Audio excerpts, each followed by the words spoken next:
नमस्कार साथियों, स्वागत है आप सभी का एक बार फिर से अपने YouTube channel DC geography classes में। यदि चैनल पर नए हैं तो चैनल को सब्सक्राइब कर लीजिए और बेल आइकन को प्रेस कर लीजिए ताकि हर नई वीडियो की नोटिफिकेशन आप तक आसानी से पहुंच सके। तो आज के सेशन में हम लोग बात करने वाले हैं important geographical concept and terms के ऊपर। इससे पहले इम्पोर्टेंट ज्योग्राफिकल टर्म्स और कॉन्सेप्ट पे एक वीडियो बना चुके हैं।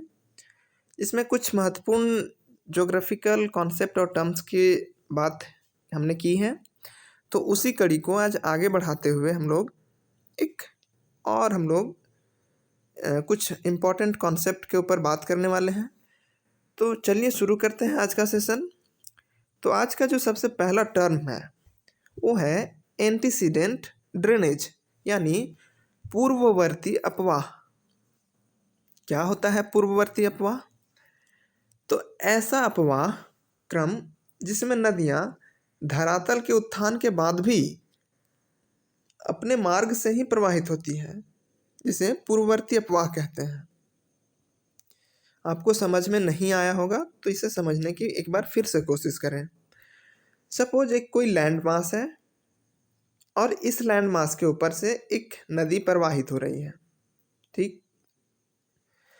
अब क्या होता है, जो इंडोजेनेटिक फोर्स है, अंतर जात बल है, उसके कारण ये जो लैंड मास है इसमें फोल्ड हो जाता है, यानी कि वलन उत्पन्न हो जाता है। और वलन उत्पन्न होने के कारण जो नदी प्रवाहित हो रही थी उसमें एक अवरोध सा उत्पन्न हो जाता है, यानी कि जो सरफेस है वो उठ जाता है, अपलिफ्ट हो जाता है, जिसके कारण क्या होता है, नदी का जो वाटर है, जल है, वो बाधित हो जाती है। तो जब भी कोई लैंड मास का उत्थान होता है तो स्वाभाविक सी बात है कि जो भी नदी वहाँ प्रवाहित हो रही होगी उसका जो हाइट है वो ऊंचा हो जाएगा, जिसके कारण जो नदी का जल है वो रुक सकता है या रुक जाएगा। तो ऐसी स्थिति में क्या होता है, नदियाँ अपने पूर्व के मार्ग पे, यानी पहले जिस रास्ते से प्रवाहित हो रही थी उसी रास्ते पे उठे हुए भाग को काटते हुए, छांटते हुए, इरोड करते हुए आगे बढ़ती है। और इसी टाइप के हम लोग ड्रेनेज पैटर्न को एंटीसीडेंट ड्रेनेज यानी पूर्ववर्ती अपवाह कहते हैं। अब हिमालय की लगभग सारी नदियां एंटीसीडेंट ड्रेनेज की उदाहरण है, पूर्ववर्ती उदाहरण है। हिमालय से पहले भी कई सारी नदियां प्रवाहित हो रही थी, और जब हिमालय का उत्थान हुआ तो हिमालय के उत्थान के बाद भी नदियां हिमालय को काटकर प्रवाहित होती हैं अपनी पुराने मार्गों से। तो इसलिए हिमालय की जितनी भी नदियां हैं, लगभग सारी नदियां पूर्ववर्ती नदियां हैं, एंटीसीडेंट रिवर है। आई होप कि आपको समझ में आ गया होगा। अब नेक्स्ट बात करते हैं अगले कॉन्सेप्ट की, एंटीड्यून। एंटीड्यून यानी प्रतिटिब्बा। क्या होता है प्रतिटिब्बा? तो नदी अथवा जलधारा के तल पर बालू रेत के टिब्बों के समान एक उर्मिका होती है, यानी उभरा हुआ स्थल, जो कि नदी बहाव की दिशा के विपरीत स्थानांतरित होती है, एंटीड्यून कहलाती है या प्रतिटिब्बा कहलाती है। मतलब क्या है कि कोई भी रिवर फ्लो हो रही है इस डायरेक्शन में, और जो बालू का उर्मिका बनता है, जो उठा हुआ भाग बनता है, वो नदी के प्रवाह होने के जस्ट अपोजिट डायरेक्शन में बनता है। इसी को हम लोग प्रतिटिब्बा या एंटीड्यून कहते हैं। आप देख सकते हैं नदी किस प्रकार प्रवाहित हो रही है, और इसके अपोजिट साइड में यहाँ एक उठा हुआ भाग आपको प्रतीत हो रहा होगा, दिखाई दे रहा होगा, जिसे उर्मिका कहते हैं। और इसी उर्मिका को हम लोग एंटीड्यून्स या प्रतिटिब्बा के नाम से जानते हैं। आई होप कि आपको समझ में आया होगा। यही एंटीड्यून का ये भी एक पिक्चर है जो कि दिखाता है कि प्रवाहित हो रही नदियों के जस्ट विपरीत दिशा में एक उभरा हुआ आकृति सा बन जाता है, जिसे हम लोग उर्मिका कहते हैं, और यही उर्मिका एंटीड्यून्स कहलाता है। अब नेक्स्ट हम बात करते हैं कॉन्सेप्ट का, आर्क यानी मेहराब। क्या होता है मेहराब? जब नदी अथवा सागरीय लहरें चट्टानों की दरारों में घुलनशील चट्टानी भागों को घोलकर उसमें द्वार के समान कंदरा का निर्माण करती है, जिसे आर्क या मेहराब कहते हैं। यानी कि कोई एक समुद्र से सटा हुआ क्षेत्र में कोई एक रॉक है जो हार्ड रॉक और सॉफ्ट रॉक से मिलकर बना हुआ है। तो समुद्री लहरें क्या करेंगी, जो सॉफ्ट रॉक होगा, कोमल चट्टानें होंगी, उस चट्टान को इरोड कर देगी, अपरदत कर देगी, और इस पार से उस पार एक खिड़की के समान, विंडो के समान, आपको एक दरवाजे के समान स्थलाकृति नजर आएगा। आप इस पिक्चर में आसानी से देख सकते हैं कि पहले एक लैंडमास है और सागरीय लहरें क्या करती हैं, जो कोमल चट्टानें हैं उसे लहरों के द्वारा अपरदित करके एक दरवाजे के समान यहाँ पे एक स्थलाकृति का निर्माण करती है। और इसी जो दरवाजे के समान या द्वार के समान जो स्थलाकृति है, जिसके आर पार समुद्र के इस पार से उस पार दिखाई देता है, इसी को आर्क यानी मेहराब कहते हैं। अगर ये कास्ट क्षेत्र में बनता है तो इसको कास्ट विंडो कहते हैं, इस तरह की स्थलाकृति को। तो ये है मेहराब। नेक्स्ट कॉन्सेप्ट की हम बात करें तो वो है एरिना, मतलब उथला बेसिन। तो चारों ओर से उच्च भूमि से घिरी, छिछली, चौड़ाई में फैली वृत्तीय या गोलाकार द्रोणी या बेसिन को हम लोग एरिना या उथला बेसिन कहते हैं। छिछली का मतलब होता है सैलो, यानी ज़्यादा डेप्थ नहीं, कम गहराई में। तो क्या होता है, जब हवाएं मरुस्थलीय क्षेत्रों से हवा को एक स्थान से उड़ाकर किसी दूसरे स्थान पर डिपॉजिट करती है, तो जहाँ से हवाएं बालू के रेत को उड़ा कर ले जाती हैं, वहाँ एक डिप्रेशन सा क्रिएट हो जाता है, यानी धंसाव सा। और इसी धंसाव के चारों ओर जो उथला हुआ यानी जो ऊंचा उठा हुआ भाग होता है, उसके बीच में एक सैलो जोन हो जाता है, यानी गहरा भाग। और इसी छिछले भाग को, गहरे भाग को हम लोग एरिना या उथला बेसिन कहते हैं। ये मुख्यतः मरुस्थलीय क्षेत्रों में देखने को मिलता है। नेक्स्ट कॉन्सेप्ट की बात करें तो वो है अरेत, यानी तीक्ष्ण कटक। तो क्या होता है तीक्ष्ण कटक? ऐसी संकरी घाटियाँ, सांकरी चट्टानी कटक यानी रिज, जो दो घाटी या दो हिमनदों को अलग करती है, अरेत कहलाता है। यानी कोई भी दो हिमनद हैं, ये एक पहाड़ी है और इसमें बहुत सारे शिखर हैं, और इन सारे शिखरों के बीच कुछ हिमनद हैं। तो जब दो हिमनद के बीच में एक दीवार सा, जो हिमालय का शिखर है, उसका विस्तार होता है, तो इसी को हम लोग कटक या तीक्ष्ण कटक या अरेत कहते हैं। मतलब दो ग्लेशियर्स के बीच जो दो हिमनदों को अलग करता हो, उसे हम लोग अरेत कहते हैं। और ये प्रायः जो सालों भर बर्फ से जमा होता है जो क्षेत्र, उन क्षेत्रों में ज़्यादा देखने को मिलता है। आई होप कि आपको समझ में आया होगा। और जो अरेत होता है, तीक्ष्ण कटक होता है, ये कंघी के यानी कॉम के समान होता है। आई होप कि आपको समझ में आया होगा अरेत।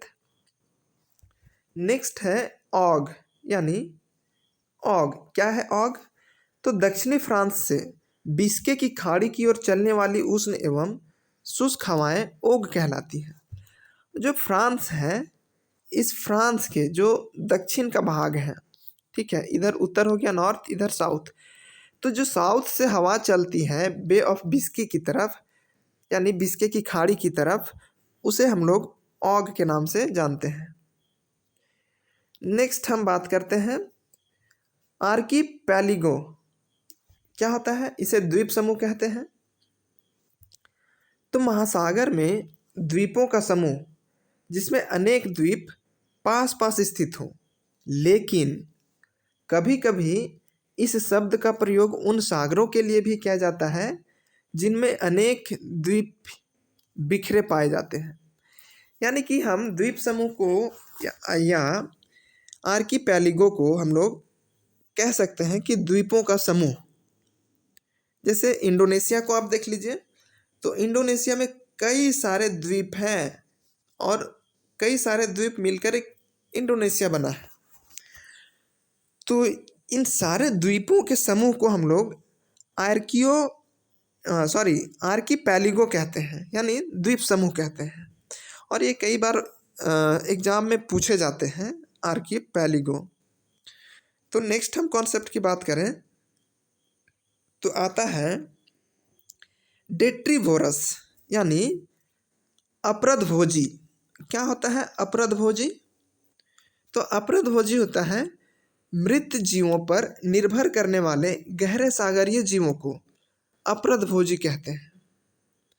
मृत जीवों पर, यानी जो डेड हो चुके हैं जीव जंतु, उसके ऊपर निर्भर करने वाले, और कौन, जो गहरे सागरीय भागों में पाए जाते हैं, उसे हम लोग अपरदभोजी कहते हैं। क्यों?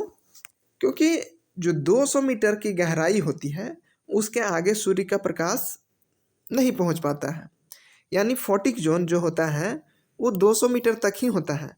200 मीटर के बाद सूर्य का प्रकाश पहुंच नहीं पाता है, जिसके कारण क्या होता है, वहाँ प्रकाश संश्लेषण की क्रिया संपन्न नहीं हो पाती है। और जब प्रकाश संश्लेषण की क्रिया नहीं हो पाती है तो 200 मीटर के नीचे जो गहरे सागरीय भागों में जो जीव जंतु पाए जाते हैं वो अपना भोजन नहीं बना पाते हैं। तो जब भोजन नहीं बना पाते हैं तो जो भी महासागर में या महाद्वीप से जीव का मृत्यु हो जाता है तो वो सड़ गल कर नीचे तली में जाकर डिपॉजिट हो जाता है। और यही सड़ा हुआ गला हुआ जो जीव जंतु है, इसी से ये लोग अपना भोजन बनाते हैं, खाना बनाते हैं, और इसी को हम लोग अपरदभोजी कहते हैं। आई होप कि आपको समझ में आ गया होगा। नेक्स्ट कॉन्सेप्ट की बात करें तो है ऑरोरा ऑस्ट्रियालिस। इसे हम लोग हिंदी में दक्षिणी ध्रुव ज्योति कहते हैं, और ये एग्ज़ाम में अक्सर पूछा जाता है और कई बार यूजीसी नेट के एग्ज़ाम में पूछा जा चुका है। तो क्या होता है अरोरा ऑस्ट्रियालिस, यानी दक्षिणी ध्रुव ज्योति?